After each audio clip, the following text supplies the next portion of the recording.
একবার ভাবুন তো, কয়েকশো বছরের গোলামির পর একটা দেশ যখন স্বাধীন হয়, তখন একেবারে শূন্য থেকে একটা নতুন রাষ্ট্র গড়ে তোলার কাজটা ঠিক কতটা কঠিন হতে পারে। আজ আমরা স্বাধীন ভারতের সেই প্রথম কয়েক দশকের গল্পটাই শুনব। কেমন ছিল সেই সব চ্যালেঞ্জ আর বিজয়ের অবিশ্বাস্য কাহিনী। আচ্ছা, এই যে এত বিশৃঙ্খলা, দেশভাগের এত বড় একটা ক্ষত, তার মধ্যে থেকে বিশ্বের সবচেয়ে বড় গণতন্ত্রটা গড়ে তোলা কি আদৌ সম্ভব? চলুন এই অসম্ভবকে সম্ভব করার গল্পটাই আজ একটু কাছ থেকে দেখি। ভারতের জন্মটা হয়েছিল জানেন একটা অদ্ভুত মুহূর্তে। একদিকে ছিল ১৯৪৭ সালের ১৫ই আগস্টের স্বাধীনতা, মানে বহু প্রতীক্ষিত মুক্তির আনন্দ, আর ঠিক তার পাশেই ছিল দেশভাগের সেই ভয়াবহ দুঃস্বপ্ন যা লক্ষ লক্ষ মানুষের জীবনকে একেবারে ওলটপালট করে দিয়েছিল। তো ভারতের এই ভিত্তি করার গল্পটা আমরা কয়েকটা ধাপে দেখব। প্রথমে এর গণতান্ত্রিক কাঠামোটা কেমন ছিল, তারপর সাধারণ মানুষের সংগ্রাম কিভাবে সমাজকে বদলে দিচ্ছিল সেই গল্পে যাব। এরপর আমরা দেখব দেশের অর্থনীতি আর বিজ্ঞানের অগ্রগতি, বিশ্বমঞ্চে ভারতের ভূমিকা, আর সবশেষে গণতন্ত্রের সবচেয়ে বড় পরীক্ষাটা ভারত কিভাবে পার করল। চলুন শুরু করা যাক। যে কোনো দেশের প্রথম আর সবচেয়ে মজবুত ভিত্তিটা হলো তার সংবিধান, তাই না? তো চলুন প্রথমেই দেখি কিভাবে একটা ঔপনিবেশিক রাষ্ট্র থেকে ভারত এক সার্বভৌম প্রজাতন্ত্র হয়ে উঠল। ভারতের সংবিধান তৈরির কাজটা ছিল একটা বিরাট কর্মযজ্ঞ। শুরুটা হয়েছিল ১৯৪৬ সালে গণপরিষদ গঠনের মধ্যে দিয়ে। এরপর বি.আর. আম্বেদকরের নেতৃত্বে প্রায় ৩ বছর ধরে চলল একের পর এক বিতর্ক, আলোচনা। অবশেষে ১৯৫০ সালের জানুয়ারিতে এই সংবিধানটা চালু হল, আর ভারত পৃথিবীর বুকে এক নতুন প্রজাতন্ত্র হিসেবে নিজের যাত্রা শুরু করল। দেখুন, ভারতের মতো এত বড় আর বৈচিত্র্যময় একটা দেশকে এক সুতোয় বেঁধে রাখাটা কিন্তু সহজ কাজ ছিল না। এটাই ছিল সবচেয়ে বড় চ্যালেঞ্জ। তাই সংবিধানে একটা আধা যুক্তরাষ্ট্রীয় বা কোয়াইজি ফেডারেল ব্যবস্থা রাখা হলো। মানেটা কি? মানে হলো রাজ্যগুলোর হাতে ক্ষমতা থাকবে, কিন্তু দেশের ঐক্য রক্ষার জন্য জরুরি পরিস্থিতিতে আসল ক্ষমতাটা থাকবে কেন্দ্রের হাতে।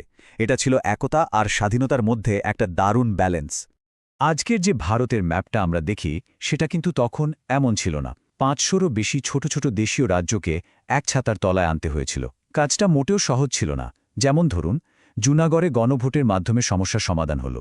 আবার হায়দ্রাবাদকে ভারতের সঙ্গে যুক্ত করতে অপারেশন পোলো নামে সামরিক অভিযান চালাতে হলো। আর কাশ্মীরে রাজা হরি সিং তো পাকিস্তান সমর্থিত হানাদারের আক্রমণের মুখে পড়েই ভারতে যোগ দেওয়ার সিদ্ধান্ত নিলেন। একটা দেশ তো শুধু আইন আর কাঠামো দিয়ে তৈরি হয় না, তাই না? দেশের আসল শক্তি হল তার সাধারণ মানুষ। চলুন এবার দেখি সেই সময় সাধারণ মানুষের লড়াইগুলো কিভাবে নতুন ভারতের সমাজটাকে ভেতর থেকে গড়ে তুলছিল। দেশভাগের কষ্টটা শুধু সংখ্যা দিয়ে বোঝা প্রায় অসম্ভব। ভাবুন তো, ১৯৪৬ থেকে ১৯৫২ এই কয়েক বছরে শুধু পূর্ব বাংলা থেকে ২৫ লক্ষেরও বেশি মানুষ চলে এসেছিলেন পশ্চিমবঙ্গে। পাঞ্জাবের মতো ঘটনাটা একবারে ঘটেনি।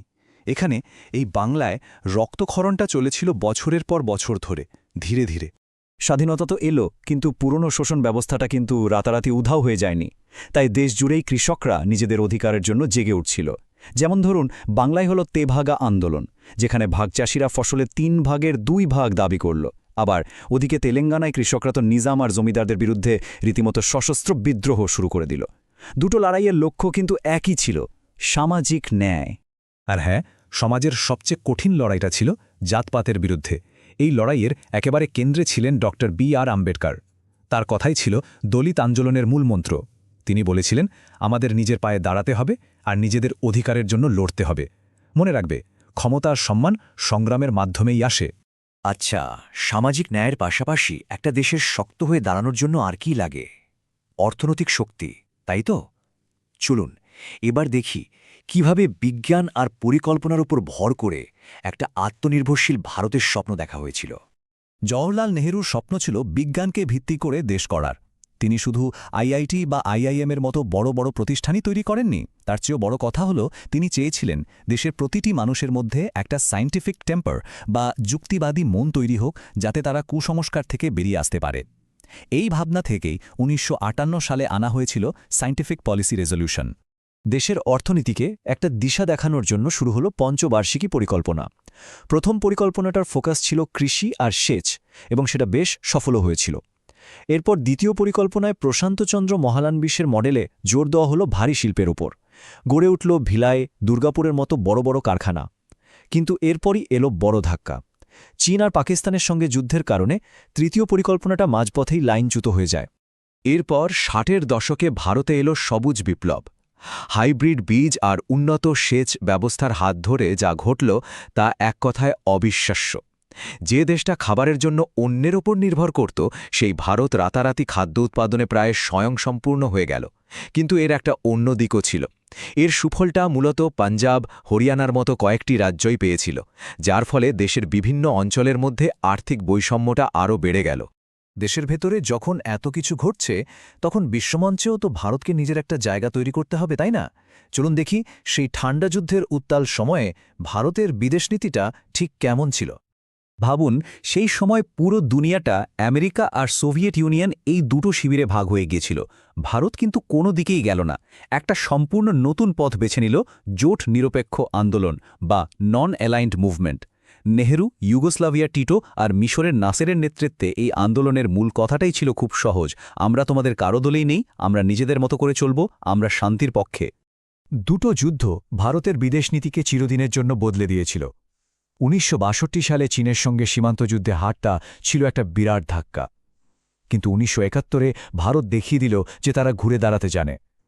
বাংলাদেশের মুক্তিযুদ্ধে সব রকমভাবে সমর্থন জানিয়ে লক্ষ লক্ষ শরণার্থীকে আশ্রয় দিয়ে আর শেষে সরাসরি সামরিক হস্তক্ষেপ করে ভারত ছিল একটা নতুন দেশের জন্মে সাহায্যই করেনি, দক্ষিণ এশিয়ায় নিজেকে একটা নির্ণায়ক শক্তি হিসেবে প্রতিষ্ঠা করেছিল। দেশের ভিত্তিতে না হয় গড়া হলো, কিন্তু এরপর ভারতের গণতন্ত্রের সামনে এলো তার সবচেয়ে কঠিন পরীক্ষা। চলুন এবার সেই অভ্যন্তরীণ সংকটের কথা বলি, যা দেশের গণতান্ত্রিক কাঠামোকেই একেবারে নাড়িয়ে দিয়েছিল। পরিস্থিতিটা খুব দ্রুত উত্তপ্ত হয়ে উঠছিল। একদিকে জয়প্রকাশ নারায়ণের নেতৃত্বে দেশজুড়ে চলছে দুর্নীতিবিরোধী আন্দোলন। তার মধ্যেই এলাহাবাদ হাইকোর্ট একটা রায়ে প্রধানমন্ত্রী ইন্দিরা গান্ধীর সাংসদ পদটাই বাতিল করে দিল। এর ঠিক কয়েকদিন পরে ২৫শে জুন রাতে অভ্যন্তরীণ গোলযোগের কারণ দেখিয়ে সারা দেশে জারি করা হল জরুরি অবস্থা। জরুরি অবস্থার সময় ৪২তম সংশোধনীর মাধ্যমে সংবিধানকে এমনভাবে বদলানো হল যে বিচার ব্যবস্থার ক্ষমতা অনেকটাই কমে গেল। কিন্তু এখানেই ভারতের গণতন্ত্রের আসল শক্তিটা দেখা যায়। জরুরি অবস্থা উঠতেই নতুন সরকার ৪৪তম সংশোধনীর মাধ্যমে সেই সব পরিবর্তন বাতিল করে দেয়। আদালত তার পুরনো ক্ষমতা ফিরে পায়। এই ঘটনাটা দেখিয়ে দেয় যে ভারতের গণতন্ত্রের শিকড় কতটা গভীরে। তাহলে আজকের দিনে দাঁড়িয়ে প্রশ্নটা এটাই, তাই না? সেই প্রথম উত্তাল দশকগুলোতে যে সংবিধান, যে সামাজিক লড়াই আর যে অর্থনৈতিক স্বপ্নের ভিত্তি তৈরি হয়েছিল, আজকের ভারতে তার প্রভাব কতটা? সেই ভিত্তিগুলো কি এখনও আমাদের পথ দেখাচ্ছে, নাকি সময়ের সাথে সাথে বদলে যাচ্ছে? উত্তরটা হয়তো আমাদের চারপাশেই, আমাদের বর্তমানের মধ্যেই লুকিয়ে আছে।